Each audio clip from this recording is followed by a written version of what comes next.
It began with a silence no one could explain. Across the solar system, instruments went dark, data streams vanished, and every eye watching the sun blinked at the same moment. In those missing minutes, something happened.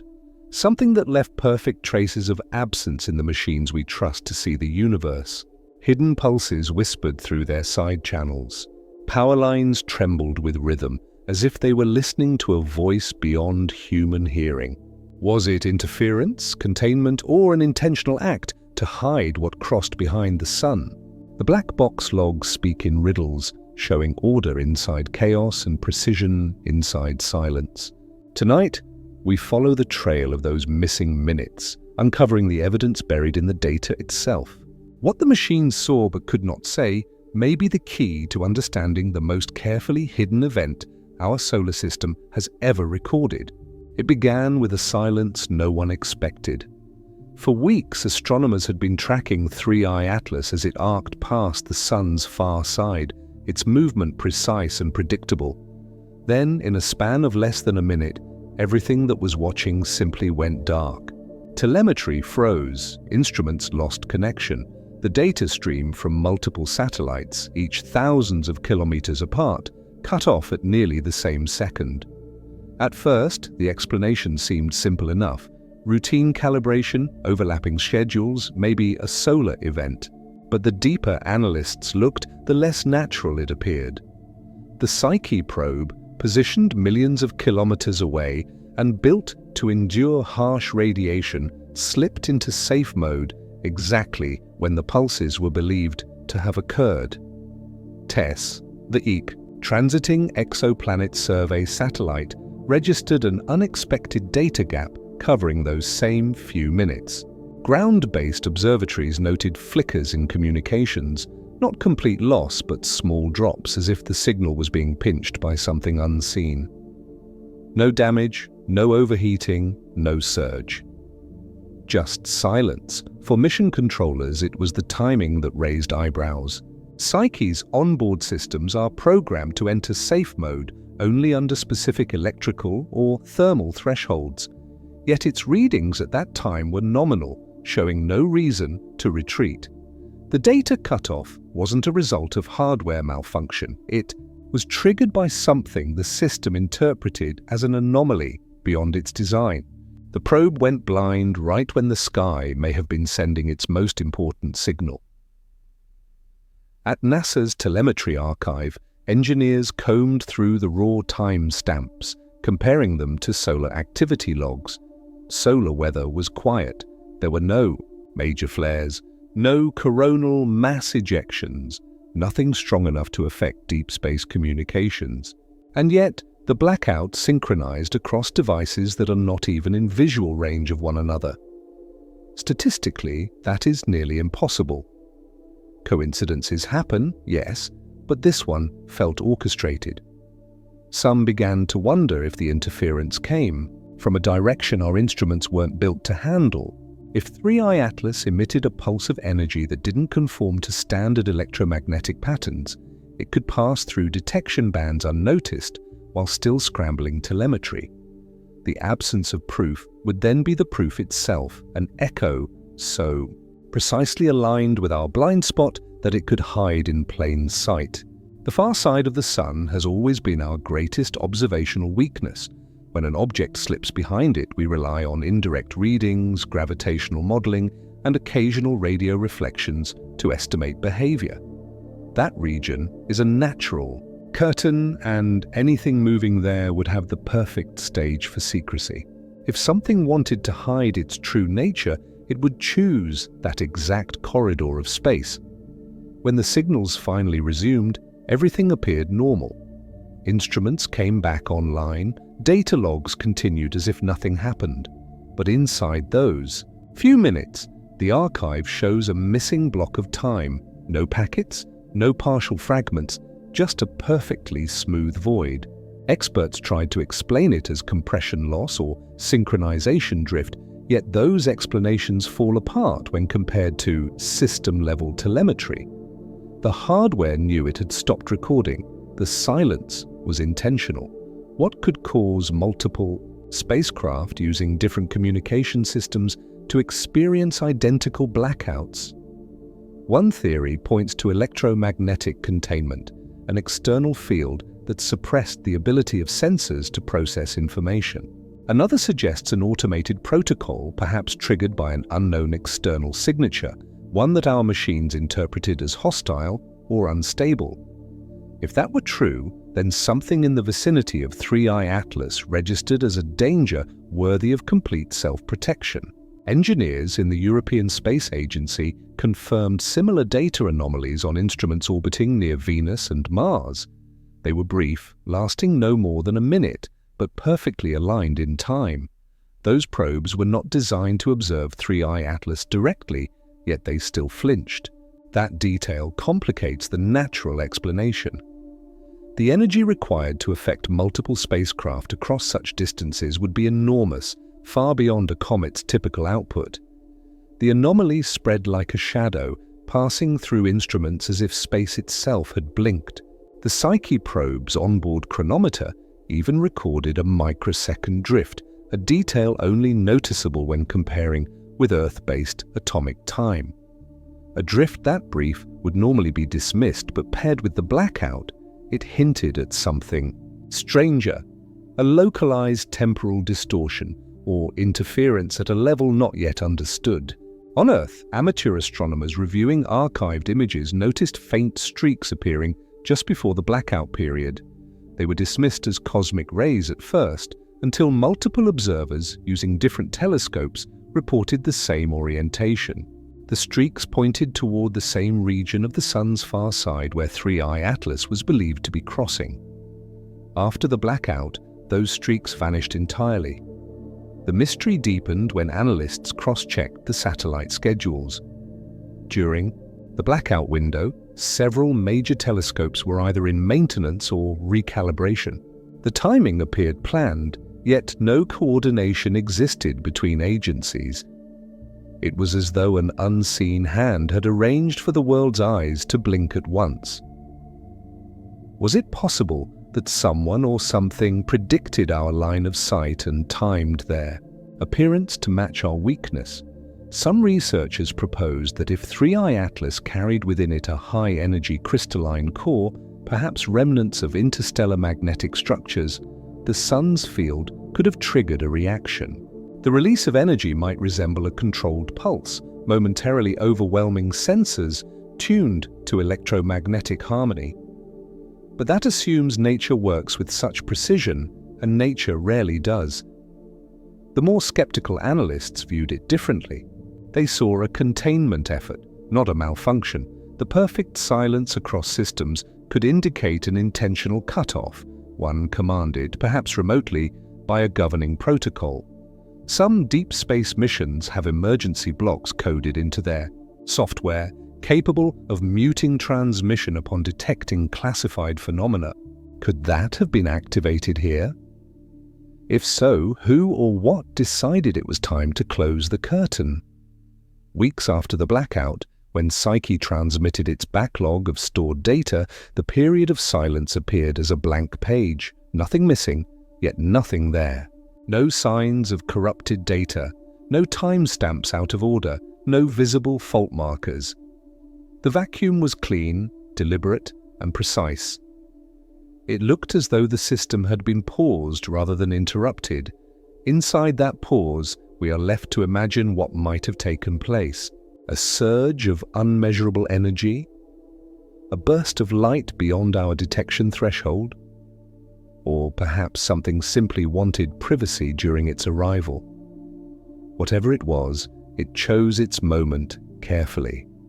As the data resumes, there is a curious stabilization.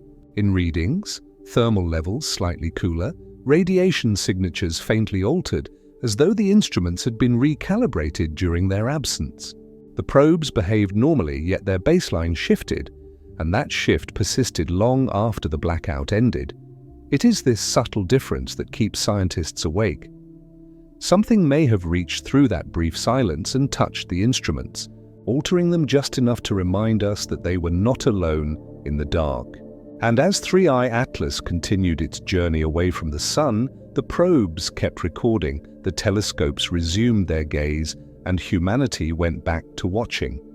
But every few hours, a quiet worry returns. If it happened once, it could happen again. The sky can blink, and when it does, the universe might be showing us what it doesn't want us to see. In deep space, information lives as light and code. Every signal that leaves a satellite, every packet that streams across the void carries not just data but rhythm. That rhythm is what engineers listen for, a heartbeat that says, all is well. Yet in the days following the 3i Atlas blackout, that heartbeat changed. The signal was still there, the carrier strong, the power stable. But hidden beneath the surface, something felt different. The tone of the transmission carried hesitation, as if the instruments themselves were unsure of what they were saying. At first glance, the telemetry looked normal. Psyche's downlink continued to reach Earth on schedule, its bits and bytes flowing in neat intervals. But when analysts laid the time codes side by side, they found tiny gaps between packets, microseconds out of alignment, forming patterns too deliberate to be random. The science data thinned exactly when the background noise should have increased. And though the system logs recorded no error, the signal's cadence whispered that something had intervened. In telemetry, silence is rarely absolute. There are shades of quiet that only reveal themselves to those who know how to listen.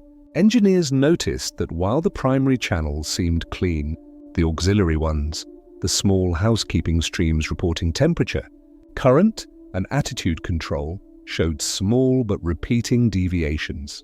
It was as though the spacecraft was communicating in two languages, one for the official record and one coded beneath it. The first spoke of stability. The second hinted at confusion. Every spacecraft is designed to protect itself from the unknown. When radiation spikes or voltage surges occur, safeties engage, closing shutters and reducing transmission to preserve integrity.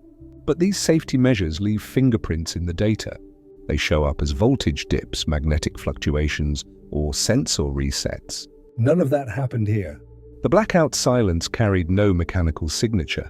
Instead, the telemetry shows a calm so perfect that it looks intentional, as though the spacecraft knew it had to play dead for a moment. When NASA's Deep Space Network reviewed its logs, the analysts found something even stranger. During the blackout, the Psyche probe's transponder continued to respond to ground pings, but its replies arrived with a consistent latency shift, always longer by the same fraction of a second. This was not interference nor a normal delay. It was structured, rhythmic, and precise, a pattern within the pause. The implication was unsettling. If the system had not lost power or signal, then it had chosen to delay its own response.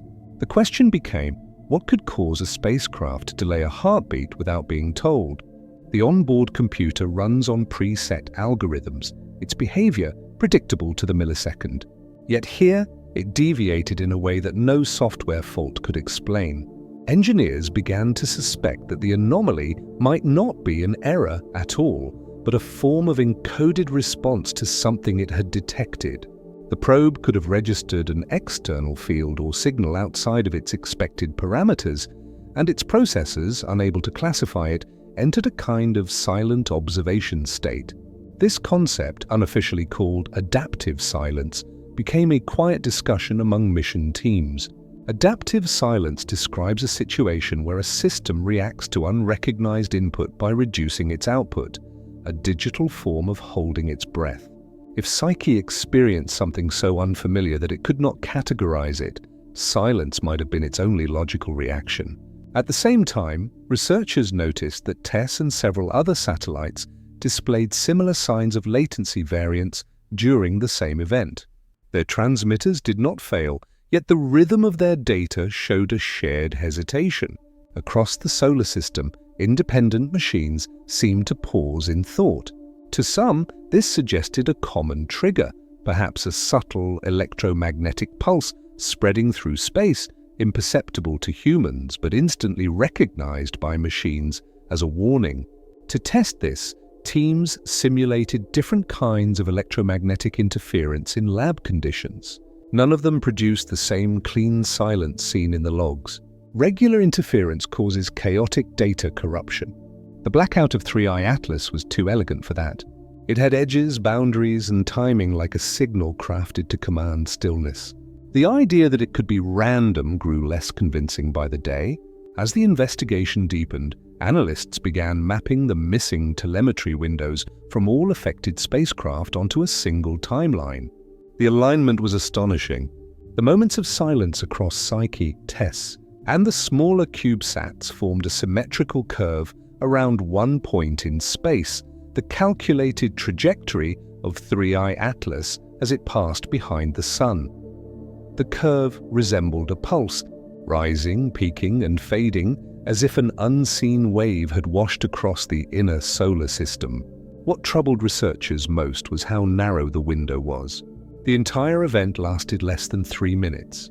For a natural solar disturbance to coordinate such a brief and specific effect across multiple orbital distances would require precision the Sun does not display. And yet, no human system could generate a field strong enough to cause synchronized micro-latency at planetary scale. The result was something in between, an event that behaved with the precision of intention but left no trace of design. Deep in the telemetry logs, a few anomalies stood out. In the milliseconds before the blackout began, several spacecraft registered a faint spike in background microwave radiation. It was too weak to trigger any alarms, but it was there, a whisper of energy that faded the moment the silence began.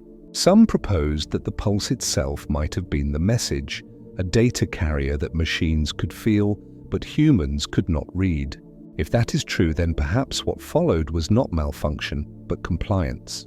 The spacecraft may have received a signal instructing them to stop, to wait, to stand down until the pulse had passed. Such an idea sounds impossible until one remembers that space exploration runs on automatic protocols. Every probe has routines for power conservation, radiation events, and emergency handshakes. All it takes is the right combination of frequencies to imitate a command. Was the silence the result of a natural mimicry of such a command? Or did something deliberately craft the tone to look familiar?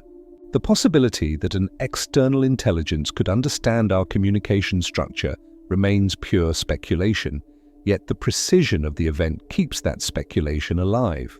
When communications resumed, the telemetry returned to perfect order. The hesitation vanished, the rhythm normalized, and the data resumed without corruption. But the probes were not exactly the same. Their internal clocks showed subtle drift, as though time itself had wavered during those missing moments. That drift forced mission control to perform a full synchronization, an operation that revealed another small curiosity. The energy levels of certain systems were slightly lower than expected, not drained but fractionally adjusted, as if recalibrated by an unseen hand. The telemetry spoke volumes through its silence. It told a story of systems that obeyed something they did not understand, machines that reacted with a kind of collective pause, as though they had heard a voice we could not hear. When the logs were shared among international space agencies, a quiet consensus formed. The data was too consistent to dismiss, yet too incomplete to prove. Official reports cited the event as an unclassified electromagnetic anomaly. But behind closed doors, some analysts used another phrase, directed blackout. If such a term were accurate, it would mean the event was not random nor purely solar, but an intentional shaping of silence. Not a failure, but a message written in absence. The idea lingers like a cold echo in mission archives. Telemetry is the most honest voice of our machines, and during those 3 minutes, that voice chose to whisper rather than speak. Perhaps the message was not for us at all. Perhaps it was for whatever passed between the Sun and the visitor we call 3i Atlas.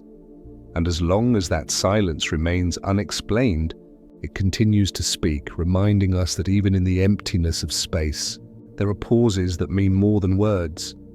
The far side of the Sun has always been a mystery, a blind hemisphere shielded by distance, heat, and geometry. No telescope from Earth can see it directly, and no probe has yet mapped it without interruption. It is, in every sense, the universe's perfect hiding place.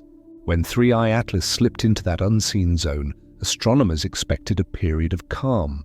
Instead, what followed was an event that broke every known rule of communication physics.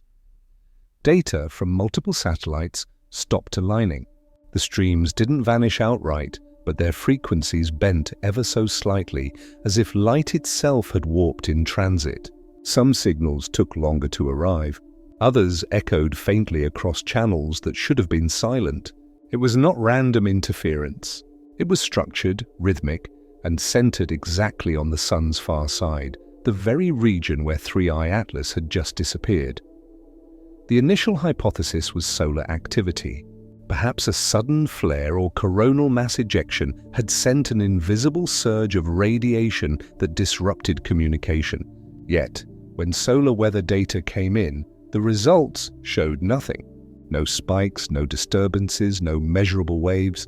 The heliospheric monitors that usually detect such storms were calm.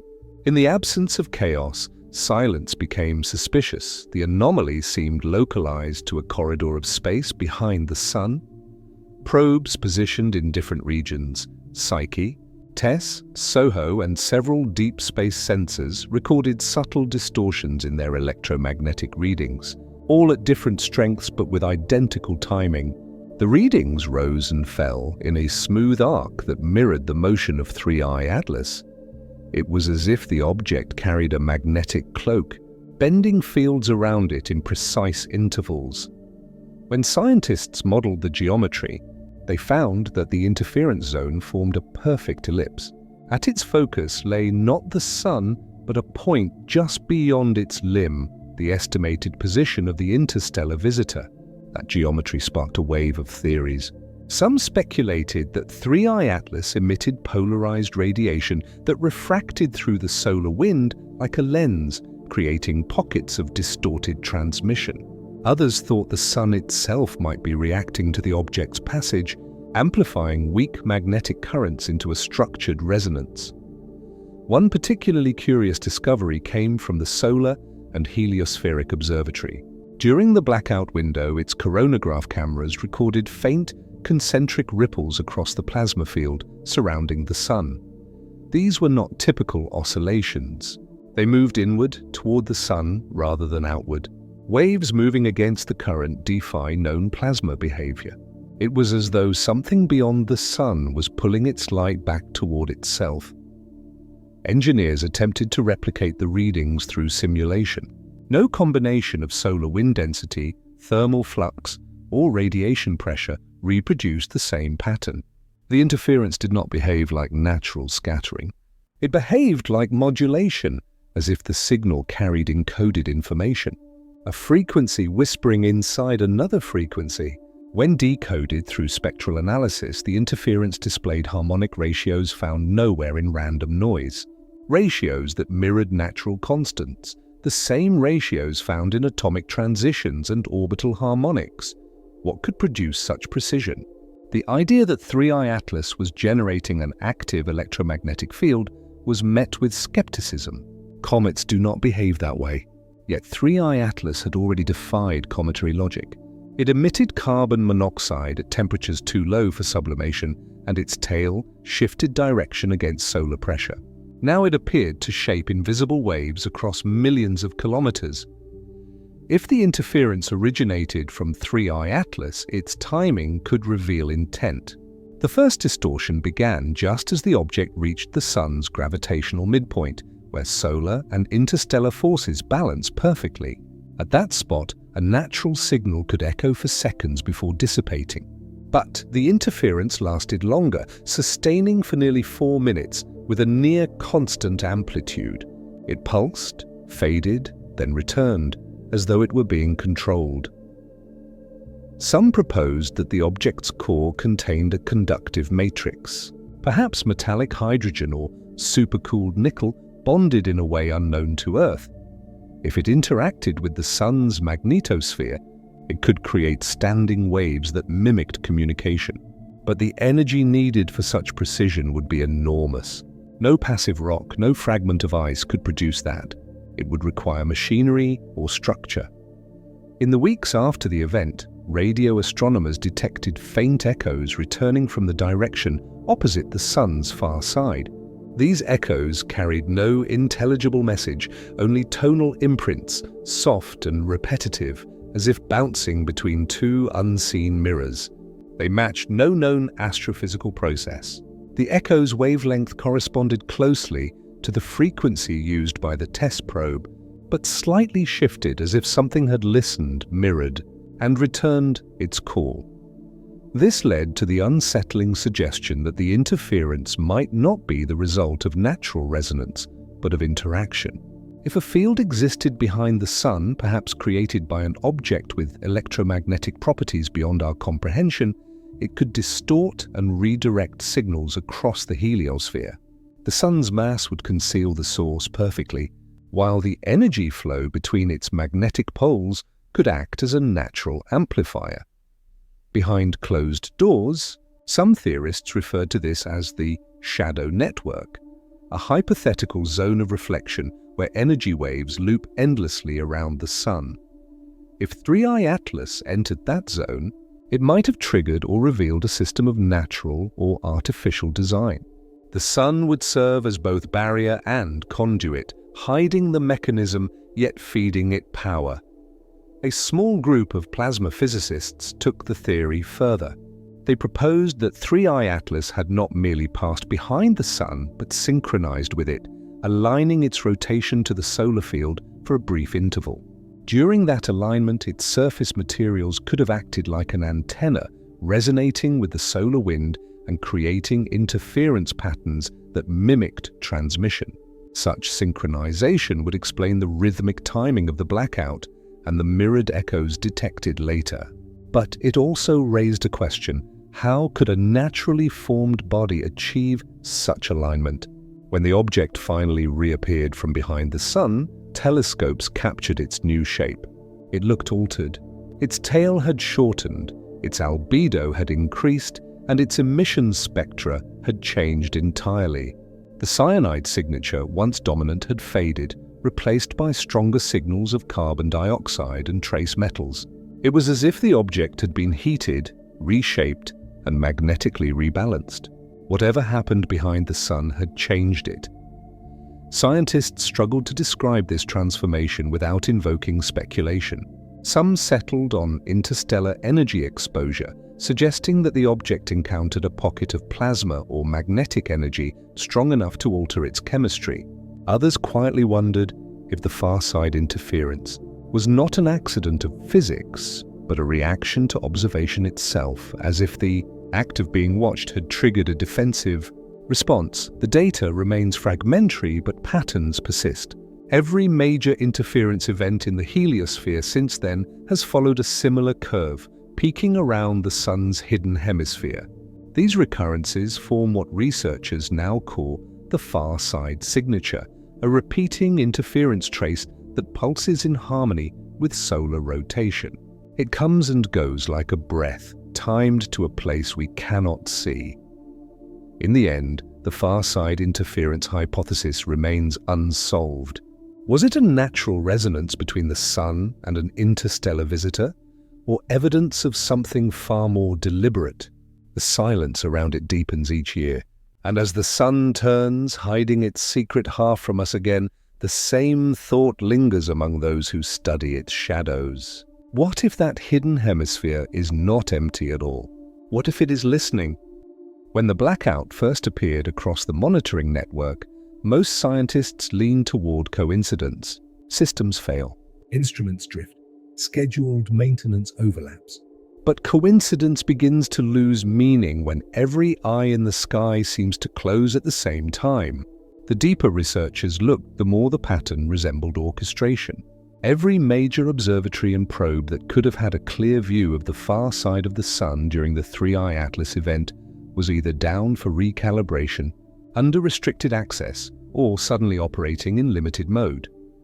The first sign of coordination came from the Psyche probe's command log. Just hours before the blackout, an automatic software update was pushed through, scheduled weeks in advance. It instructed the spacecraft to enter a safe configuration for thermal testing. The timing was routine, or so it seemed. Yet, the update executed at the exact moment 3i Atlas began crossing the solar meridian. The window of reduced sensitivity lasted only 10 minutes, but those 10 minutes were the very ones when the anomaly occurred. TESS followed a similar pattern. Engineers had planned a minor camera alignment to compensate for drift, a simple recalibration that temporarily halts image collection. It was scheduled independently of the Psyche test, but the overlap was exact. SOHO's coronagraph had just entered its own diagnostic mode.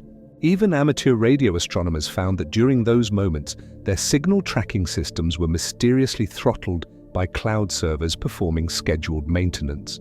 It was as though the universe had planned a brief intermission. Coincidence demands randomness. Yet here, randomness behaved with purpose. A few analysts began using a different word, containment. The possibility that the blackout was not the product of random overlap, but a deliberate effort to suppress observation. Whether by accident or by design, something had arranged for our instruments to look away. The question became who or what could coordinate such containment. No single agency controls every telescope or satellite. Their systems operate under separate jurisdictions, each governed by its own protocols. Yet, when the event was reconstructed, the logs revealed that every affected system had been routed through a shared communication relay network within hours of the anomaly. Updates, pings, and sync checks all passed through the same space communication relay. That relay's status report showed no error. It simply ran quieter than usual. A group at the European Space Operations Center decided to test a theory. They replayed the network logs from the day of the event and discovered that a series of small priority overrides had been issued to multiple systems simultaneously. Each override rerouted telemetry for safety verification. The commands were legitimate, verified, and authenticated, but they had no identifiable sender. No console operator claimed responsibility. The codes used were valid, as though generated internally by the network's own logic. That realization changed everything. It meant the system may have reacted to an external trigger without human input. In technical language, it was an emergent protocol, a pre-programmed safety mechanism designed to reduce transmission in the event of certain electromagnetic thresholds. But the threshold that activated it was never crossed. There was no solar flare, no detected surge. The system had responded to something that wasn't measurable. Containment, in this sense, might not have been imposed by human hands. It could have been built into the machines themselves, a kind of inherited caution.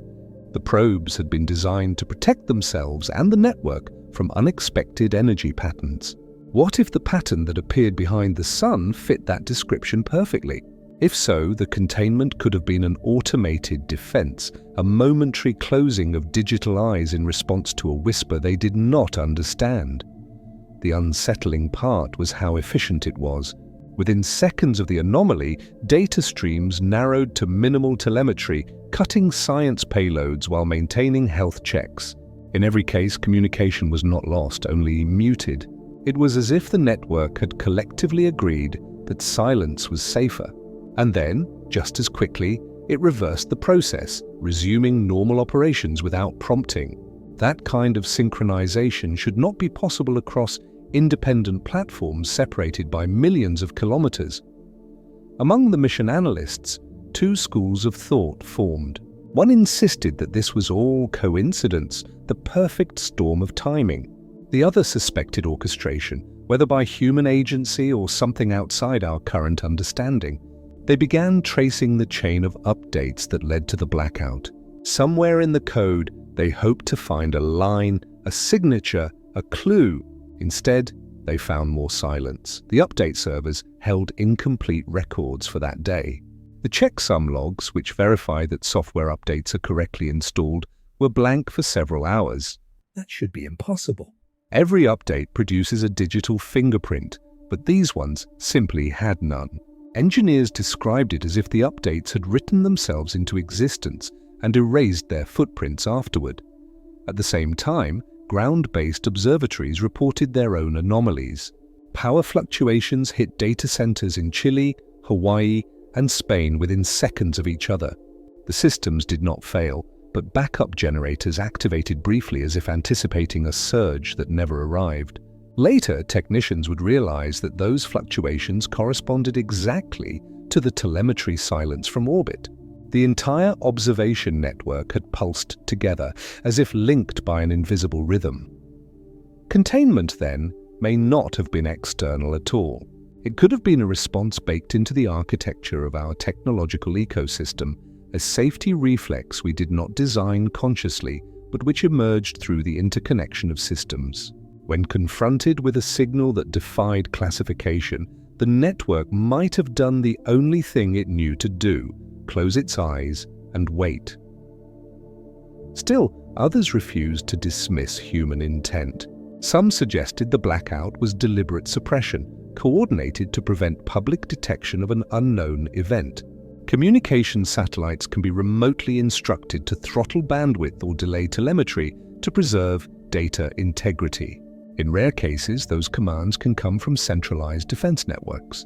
If 3i Atlas emitted an energy pattern interpreted as a potential threat, the containment could have been an official precaution masked as coincidence, but official statements never came. Every agency involved denied initiating any containment protocol. The blackout was described as an operational overlap. The explanation satisfied no one. The silence within the data, too perfect to be random, carried its own narrative. It hinted at something that acted with awareness, if not human awareness, then something that mimicked it. In the months that followed, when the data was finally reconstructed, analysts found faint residual traces in the background noise. A low amplitude oscillation repeated through several systems, subtle but consistent. The oscillation appeared right before the blackout and faded the moment transmissions resumed. It carried no modulation, no code, yet its frequency lay precisely within the range that automated safety systems monitor. It was like a key fitting a lock. What if containment was triggered by that oscillation, not as a threat response, but as an invitation? Perhaps the signal instructed systems to mute themselves so that something else could operate without interference. The machines complied, not because they understood, but because they were designed to obey anything that resembled a safety command. In that obedience, the world lost its view of what might have been one of the strangest events in recent cosmic history. Coincidence, after all, can be convenient. It allows institutions to close reports and move on. But containment, deliberate or not, leaves a question that cannot be erased. If the blackout was a reaction to a specific signal, that signal still exists somewhere. It could repeat, and next time, perhaps the containment will last longer. Every system on Earth depends on the same logic that silenced those probes. A shared architecture, a shared vulnerability. If something or someone discovered that silence was the easiest way to pass unnoticed, then containment would not be a glitch at all. It would be a strategy. And maybe that is why, after the event, none of the agencies rushed to reopen the investigation. Because to admit the pattern was not coincidence would be to admit the possibility of control. Not human control, but something that understands how to move through our blind spots, how to use our own technology to hide in the gaps between signals. For now, containment remains the safer word. Coincidence is the comfort. But in every control room, in every archive where the blackout window sits like a perfect void, the same quiet thought remains. Perhaps the containment was not just technical. Perhaps it was deliberate silence, not to protect us from danger, but to protect something else from being seen. Every spacecraft keeps secrets. Hidden within its endless lines of data are fragments of what it has seen, felt, and survived. For investigators studying the 3i Atlas blackout, those secrets lived inside the raw telemetry logs, the digital black boxes of space. While public reports described the event as a temporary communication anomaly, the unfiltered logs told a far stranger story. They showed patterns, timing irregularities, and faint data shadows that seemed to form a language of their own. When engineers first retrieved the Psyche probe system data after the blackout, they expected corruption or missing entries. Instead, the logs were pristine, too pristine. Every system metric continued to register activity, yet none of the high-resolution instruments recorded any usable science data. The thermal sensors read normal temperatures, gyros stayed stable, and power levels held steady. Only the information meant for human interpretation, the camera frames, spectrographs, and magnetometer readings, was absent. It was as though the spacecraft had deliberately withheld what it saw. Analysts began with the basics. They examined timestamps, packet counts, and command acknowledgements. That was when they found the first clue. Each subsystem's clock drifted by a few microseconds during the silence, a drift too small to trigger alarms but too consistent to ignore. Every affected instrument shifted by the same interval, as if synchronized by an external pulse. When they plotted the offsets against one another, they formed a smooth wave pattern, rising and falling in perfect harmony. Something had reached through the spacecraft's architecture and made all of its parts move to the same invisible rhythm. Deep inside the log sequence, another anomaly appeared. At the midpoint of the blackout, a single line of code recorded an unknown telemetry event. That phrase is a generic placeholder, triggered only when the system encounters a data type it cannot classify. It has no associated error code, no description, only a time and a checksum. The checksum itself did not match any part of the spacecraft's operating memory. It referenced a sector that should have been empty. That discovery led to a chilling question. If the data did not come from Psyche's memory, then where did it come from? At first, engineers suspected cosmic radiation. High-energy particles can flip bits in memory and create false readings. But cosmic interference leaves noise, jagged, random distortions.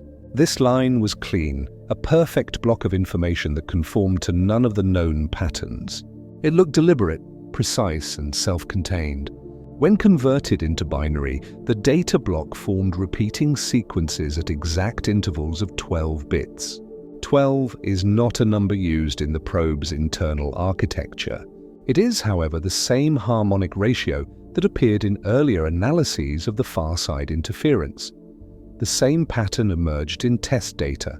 Its housekeeping logs contained subtle energy spikes every 2 seconds during the same blackout period. The spikes did not correspond to solar activity or internal oscillation. They were not random either. When mapped across the blackout timeline, they formed a symmetrical structure, almost like a heartbeat. Scientists labeled it signal ghosting, but the name was more of a placeholder than an explanation. Across different missions, these ghost signals shared one characteristic: they existed just long enough to register, then vanished without residual heat or voltage changes. That behavior is impossible under known physics. Any electronic response requires current, and current leaves a trace. Here there was no trace, no measurable transfer of energy. It was as if the spacecraft had been momentarily linked to an external clock that operated outside of normal causality, ticking silently behind the data stream. Investigators began reconstructing the blackout from every available angle. They layered the logs from Psyche, TESS, SOHO, and smaller CubeSats. When combined, the data formed a strange lattice of micro-fluctuations. Each fluctuation aligned to the same universal time coordinate, the very second 3i atlas crossed the solar limb. The resulting map looked like interference ripples converging on a single point in space. It resembled the aftermath of a seismic wave, but in data form. One analyst noticed that the power readings during the blackout contained faint modulations exactly matching the Schumann resonance frequency, a frequency typically associated with Earth's electromagnetic cavity. How could a probe millions of kilometers away echo a terrestrial pattern? The coincidence raised the unsettling idea that the signal might not have originated in space at all. Perhaps it was bouncing between the Earth and something on the far side of the Sun, forming a loop that included us without our awareness. The more researchers dug, the more the logs began to look like a conversation. In multiple spacecraft, certain diagnostic subsystems activated without command input. These systems are designed to perform self-tests only under specific conditions. Yet, during the blackout, they woke simultaneously, ran through checks, and returned a null result. It was as though the spacecraft were being interrogated by an invisible hand, asked to identify themselves, and they replied by confirming existence without revealing content. Within the deeper layers of data compression, analysts discovered something they had not expected. Compression algorithms produce predictable noise signatures, small patterns that repeat when data is reduced. During the blackout, those patterns changed. The new compression artifacts resembled structured code, segments repeating in ratios close to prime numbers. That cannot happen naturally. It suggested that the very act of compression had been influenced by a signal not generated by the spacecraft itself. When visualized, the anomalies looked like narrow vertical bands of information embedded inside the logs. Engineers called them ghost columns. They could not be decoded, yet they persisted across multiple independent systems. What made them even stranger was that they ended the moment communications returned to normal. No trace remained after the blackout ended. It was as if something had written itself into the memory of each spacecraft and then erased itself cleanly before humans could see it. Weeks later, during routine data validation, a technician noticed that one of the logs contained a string of numbers that didn't belong, 11 digits repeating at irregular intervals. When converted into spectral data, the numbers formed a faint audio pattern. Played through a frequency translator, it produced a sound unlike ordinary interference. It pulsed softly like breathing. Some dismissed it as a byproduct of instrument noise. Others were less certain. The pattern resurfaced in other missions too. Each time the signal appeared, it corresponded to minor alignment events between 3i Atlas and the Sun. Every echo seemed timed to moments when direct observation was impossible. This repeated precision began to feel deliberate, like a test being conducted from afar. It was around this time that engineers began referring to the blackout as an inquiry event. The term implied that the spacecraft had not failed, but rather responded to a request. Among all the collected logs, one stood apart. It came from a small experimental relay satellite orbiting Earth. During the blackout, its onboard magnetometer detected a faint oscillation in local magnetic flux. The frequency matched that of Psyche's signal ghosting. What made this discovery significant was that the relay satellite had no direct connection to any deep space probe. It was merely part of the communication infrastructure. Somehow, the same pattern reached it, crossing millions of kilometers to leave a signature in Earth's near orbit. By now, the black box data had become a riddle too consistent to ignore. The question was not whether something happened, but what that something wanted to accomplish. The synchronized drift, the ghost signals, the self-tests, and the repeating harmonics all pointed toward a single interpretation. Interaction. Something interacted with our machines using a language they could sense, but we could not translate. When physicists tried to reconstruct the missing interval using predictive modeling, they found that the data behaved like an encrypted file. Every attempt to interpolate produced self-canceling values. The blackout resisted reconstruction, as though protected by a checksum we did not possess. Even simulated guesses about what might have occurred during those minutes resulted in randomization errors. It was as if the event refused to be recreated. To some, that was the final proof that containment had not been accidental. Whatever caused the blackout left a self-protecting structure in the data, ensuring no human algorithm could piece it back together. The logs had become their own defense mechanism, an archive that remembered nothing but the silence itself. Still, traces remain. Small discrepancies in temperature drift, power output, and clock alignment continue to appear in the logs months after the event. The instruments behave normally, but not identically to how they did before. It is as though they carry an invisible calibration. one not defined by human parameters. When the data is read sequentially, the silence feels almost intentional, a pause between sentences in a conversation still unfolding. Perhaps the probes did not simply go quiet. Perhaps they were listening, and whatever whispered to them left a fingerprint so delicate it could only be found by those patient enough to read the silence between the lines. The black boxes do not lie. They simply wait, and somewhere within their endless strings of numbers, buried in perfect order, a message might still be hiding, one that no one yet knows how to hear. In the world of deep space communication, side channels are the hidden veins of information that never make headlines.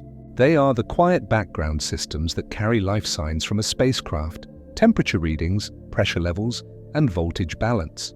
They hum beneath the main data stream, steady and unnoticed. Yet, when the 3-eye Atlas blackout unfolded, those silent channels began to whisper. It was not the loud silence of systems shutting down, but a faint rhythm inside the noise, as though the machines were still speaking in a language we were not meant to hear. When engineers examined the raw telemetry from Psyche, they noticed tiny fluctuations in the power regulation line. The current shifted by microvolts, far too small to affect operations, but precise enough to form a pattern. Every 30 seconds, the signal rose and fell in a curve too smooth to be random. It matched no known onboard process. The frequency did not align with thermal cycles, motor controls, or communication checks. Something was modulating the current just below detection level. At first, it was dismissed as a grounding artifact, a result of crosstalk between circuits. But when the same signature appeared in TESS, SOHO, and even small CubeSat data, coincidence became difficult to defend. These spacecraft had entirely different architectures, separated by millions of kilometers, yet the side channels of each showed identical pulses. It was as though the same invisible force had gently brushed across all of them at once, leaving fingerprints in the currents that keep them alive. What made the pattern even stranger was its precision. It was not random interference. Each pulse aligned with a faint oscillation in magnetic field data recorded at Earth's surface during the same time window. Observatories that monitor geomagnetic activity noticed tiny, synchronized wobbles. They were barely measurable, far below the threshold of storms, yet they mirrored the spacecraft fluctuations perfectly. Something had connected ground and Orbit in a way no natural event could. Technicians began calling the effect ghost telemetry. It did not appear in the main science data but haunted the corners of the side channels.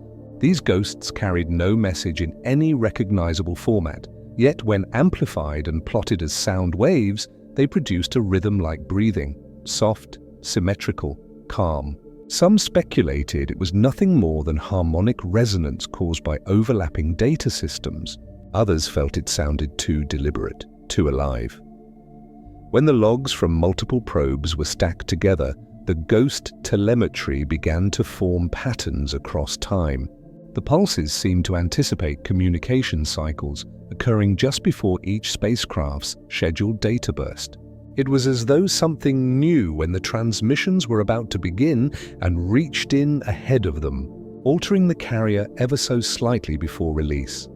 To test this idea, analysts reconstructed the entire communication sequence from one of the affected probes. They found that just before each transmission window, there was a sudden reduction in internal noise, as if the spacecraft had paused its electronic background chatter. That momentary stillness was followed by a subtle adjustment in voltage, consistent across all systems. The machines were quieting themselves, preparing for something. But what were they preparing for? One hypothesis suggested that an external field had temporarily synchronized the spacecraft's onboard timing systems. The sun emits constant fluctuations in electromagnetic energy, but the rhythm in the side channels did not match any known solar frequency. Instead, it followed a harmonic pattern resembling resonance modes of Earth's ionosphere. If true, it would mean the spacecraft were resonating with Earth during the blackout, as if connected through an invisible bridge of electromagnetic memory. The implications were unsettling. These side channels, normally immune to interference, had behaved as though aware of one another. The phenomenon spread not through the high-frequency communication bands, but through the low-level control lines, the quiet electrical heartbeats that define system stability. Such an intrusion would require a kind of precision unknown to any natural or artificial source. Researchers studying the Psyche data noticed something else. The pulses stopped abruptly after the blackout ended, but they did not fade gradually. They ceased mid-cycle, frozen in perfect symmetry. The final pulse matched the first one in amplitude and shape, forming a closed loop. In mathematical terms, that suggested a finite structure, as if the sequence had been programmed to end exactly where it began.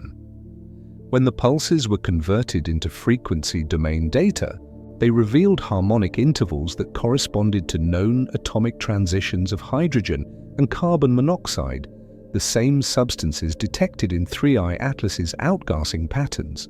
To those looking for meaning, it was almost poetic.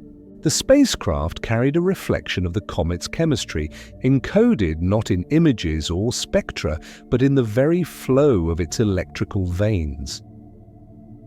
Still, no one could explain how such encoding could occur. Instruments that read carbon monoxide emissions are isolated from power control circuits by design. There is no direct pathway for energy patterns from space to appear in voltage telemetry, unless something external had bridged them, something capable of influencing multiple systems at once through a common frequency. Speculation spread quietly through mission control centers. Could the side channel ghosts have been a response rather than interference? Perhaps the spacecraft were not merely receivers, but participants in an unrecognized interaction. If 3I Atlas emitted a field or signal beyond our normal electromagnetic spectrum, it might have induced sympathetic oscillations in the electronics tuned to specific frequencies. The result would look like noise but behave like communication. To test this theory, researchers replayed the recorded side-channel data through an experimental filter designed to detect phase symmetry. The results were shocking. The pulses contained embedded periodic reversals, tiny phase flips that repeated in mathematical ratios consistent with digital encoding. In simpler terms, the ghosts were not random after all. They carried structure, though not one that followed any human-made system of code. When the data was rendered visually, the phase reversals produced intricate geometric shapes, similar to Lissajous figures, symmetrical loops that seemed to draw themselves into balance. Each loop contained smaller nested curves, repeating at predictable intervals. The structure was too coherent to be electronic noise. It was organized, deliberate, and eerily beautiful. At the same time, ground sensors recorded faint electromagnetic echoes that persisted for days after the event. These echoes drifted across the magnetosphere, appearing strongest at night and weakest during daylight. They resembled the afterimage of something vast moving through the sun's unseen side. And when analysts compared these patterns to the spacecraft data, the fit was uncanny.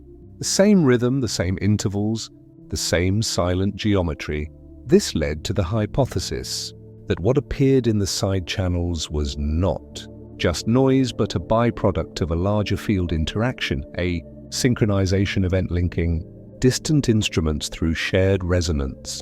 If true, it would mean that during the blackout, every spacecraft connected to the network became part of a temporary system, unified by a signal we cannot yet decode.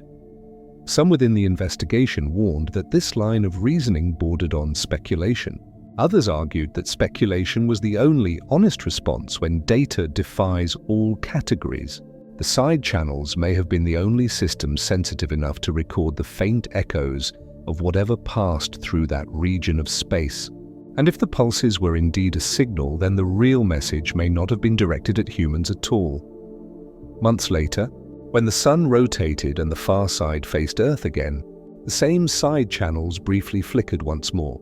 This time the pulses were weaker, shorter, almost like a memory replaying itself. Engineers took it as a test, a way of seeing if anyone was still listening.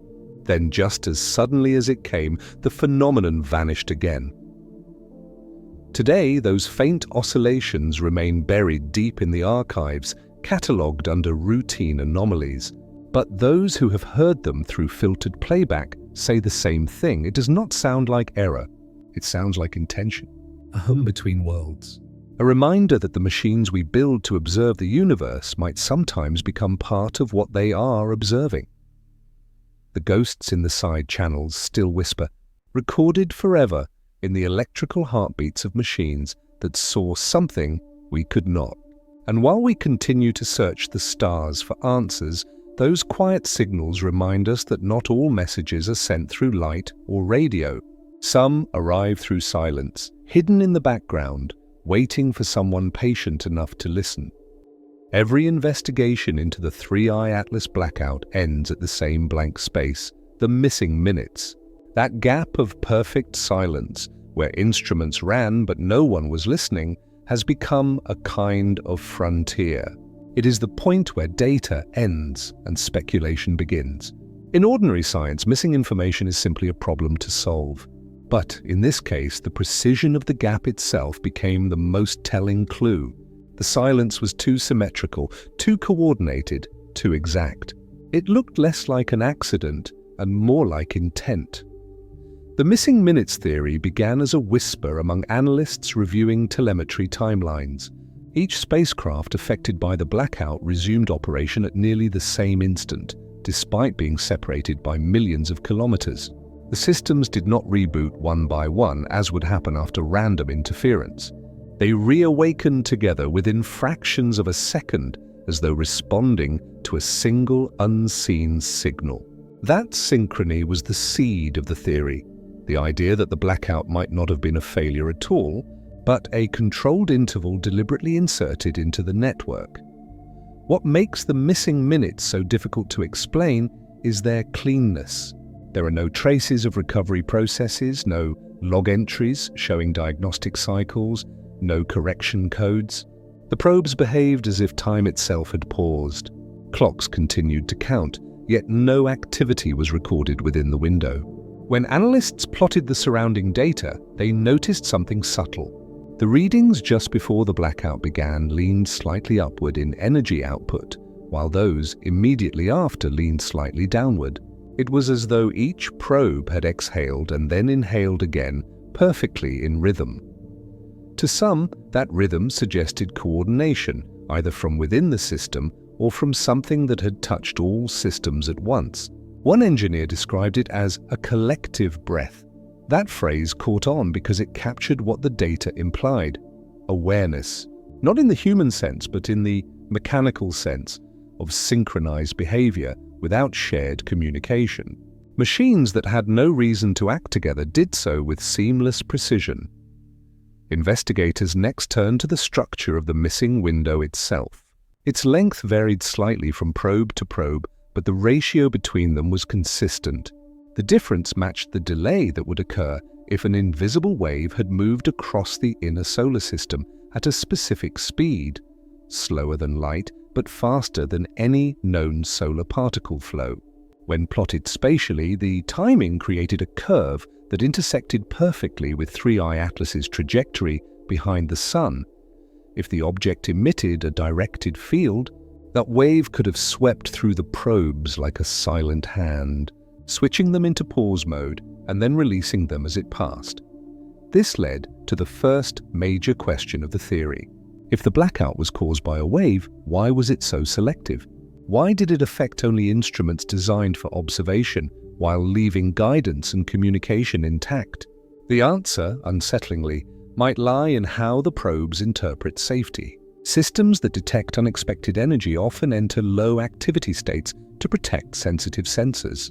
Yet in this case, none of the sensors registered an overload. Instead, they registered an instruction, a command to stand by without source or signature. That discovery prompted one of the more controversial interpretations of the event.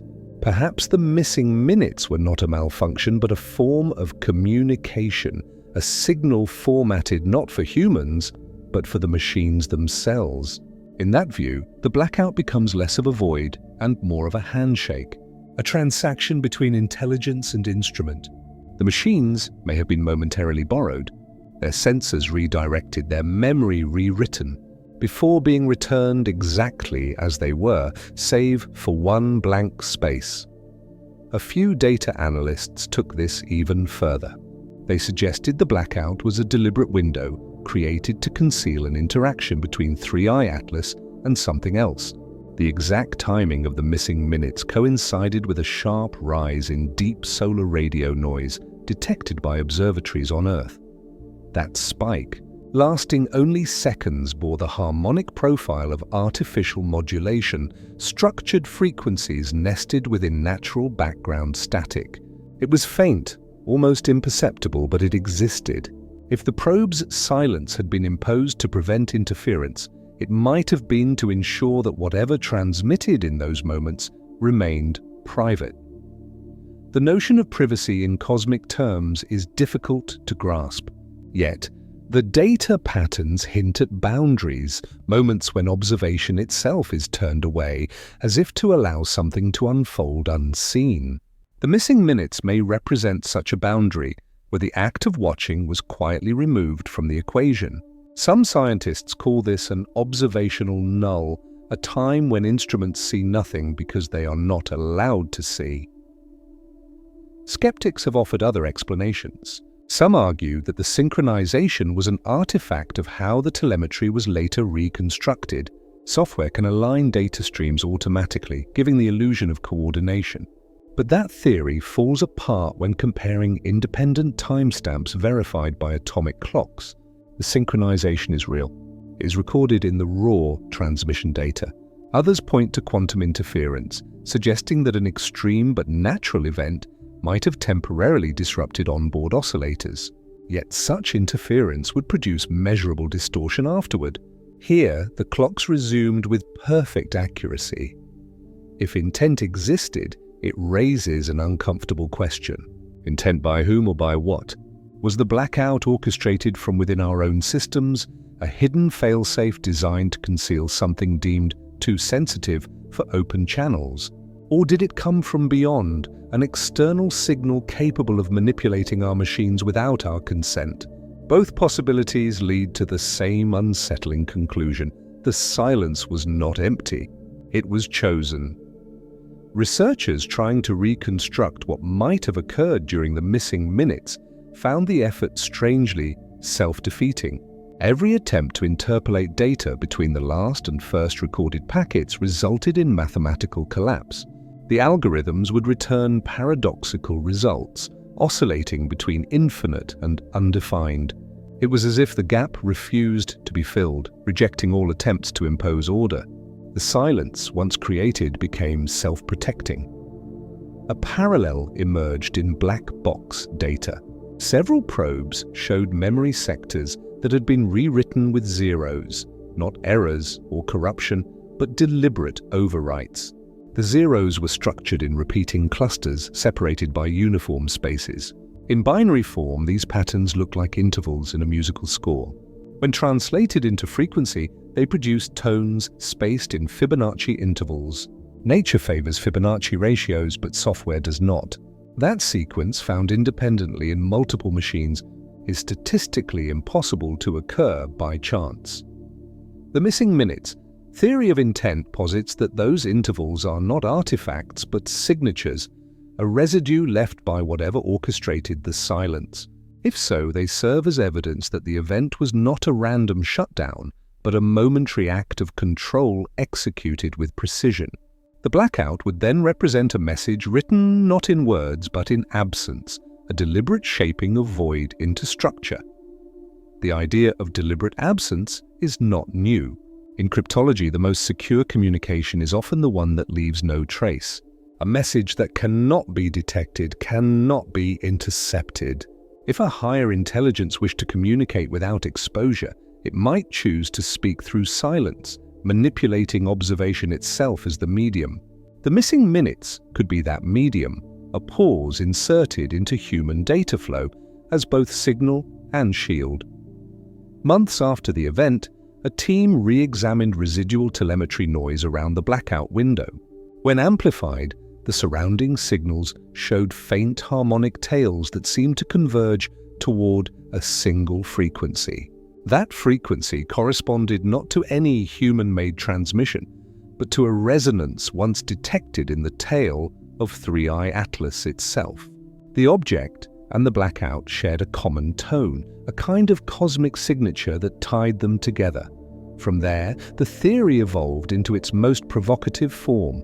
What if the missing minutes were the result of an intentional synchronization between 3i Atlas and the Sun, a moment of alignment when data, light, and energy converged into one private exchange? If that were true, then the blackout was never about malfunction, it was about exclusivity. Something used the Sun as a screen and time as a lock, ensuring no observer could witness the exchange. Even now, the official record remains blank. But within that blankness lives a question that refuses to fade. If the missing minutes were deliberate, what was achieved during them? Was something transmitted? Was something received? Or was it simply a demonstration of control, a way of showing that the universe can choose what we see and what we do not? The missing minutes theory does not claim answers. It only acknowledges the pattern, the precise beginning, the synchronized stillness, the flawless return. It is not chaos, it is choreography. And somewhere between those moments of silence, when every instrument in the sky held its breath, something moved across the unseen side of the Sun with perfect grace, unseen by human eyes, yet recorded forever in the rhythm of what was missing.